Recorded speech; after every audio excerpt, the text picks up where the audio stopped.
The Israelites, who could not be overcome by the arms or by the enchantments of Midian, fell a prey to her harlots.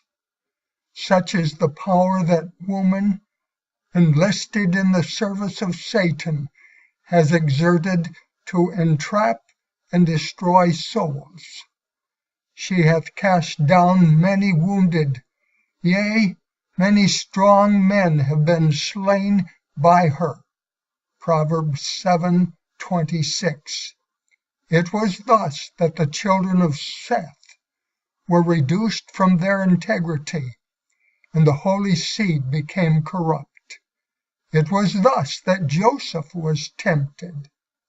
Thus Samson betrayed his strength, the defense of Israel, into the hands of the Philistines. Here David stumbled, and Solomon, the wisest of kings, who had thrice been called the beloved of his God, became a slave of passion, and sacrificed his integrity to the same bewitching power. Now all these things happened unto them for ensamples, and they are written for our admonition, upon whom the ends of the world are come. Wherefore let him that thinketh he standeth take heed lest he fall. 1 Corinthians 10, verses 11 and 12. Satan well knows the material with which he has to deal in the human heart. He knows, for he has studied with fiendish intensity for thousands of years the points most easily assailed in every character, and through successive generations he has wrought to overthrow the strongest men, princes in Israel, by the same temptations that were so successful at Baal Peor. All along through the ages there are strewn wrecks of character that have been stranded upon the rocks of sensual indulgence. As we approach the close of time, as the people of God stand upon the borders of the heavenly Canaan, Satan will, as of old, redouble his efforts to prevent them from entering the goodly land. He lays his snares for every soul. It is not the ignorant and uncultured merely that need to be guarded. He will prepare his temptations for those in the highest positions, in the most holy office. If he can lead them to pollute their souls, he can through them destroy many, and he employs the same agents now as he employed 3,000 years ago, by worldly friendships, by the charms of beauty, by pleasure-seeking, mirth, feasting, or the wine cup. He tempts to the violation of the seventh commandment. Satan seduced Israel into licentiousness before leading them to idolatry. Those who will dishonor God's image and defile his temple in their own persons will not scruple at any dishonor to God that will gratify the desire of their depraved hearts. Sensual indulgence weakens the mind and debases the soul.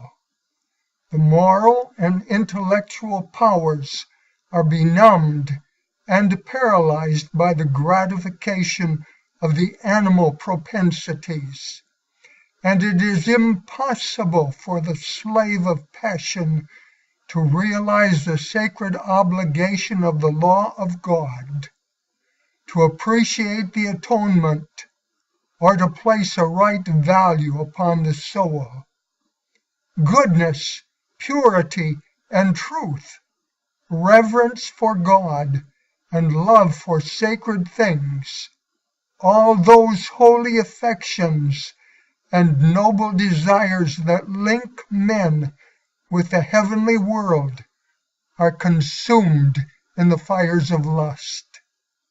The soul becomes a blackened and desolate waste, the habitation of the evil spirits, and the cage of every unclean and hateful bird.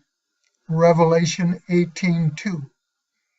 Beings formed in the image of God are dragged down to a level with the brutes. It was by associating with idolaters and joining in their festivities that the Hebrews were led to transgress God's law and bring his judgments upon the nation.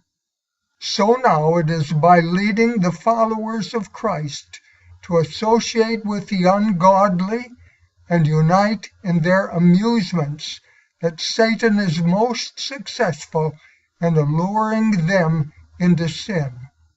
Come out from among them, and be ye separate, saith the Lord, and touch not the unclean. 2 Corinthians 6:17. God requires of his people now as great a distinction from the world in customs, habits, and principles as he required of Israel anciently, if they faithfully follow the teachings of his word. This distinction will exist. It cannot be otherwise. The warnings given to the Hebrews against assimilating with the heathen were not more direct or explicit than are those forbidding Christians to conform to the spirit and customs of the ungodly. Christ speaks to us, "Love not the world, neither the things that are in the world. If any man love the world, the love of the Father is not in him." 1 John 2, verse 15. The friendship of the world is enmity with God. Whosoever therefore will be a friend of the world is the enemy of God. James 4, verse 4. The followers of Christ are to separate themselves from sinners, choosing their society only when there is opportunity to do them good. We cannot be too decided in shunning the company of those who exert an influence to draw us away from God.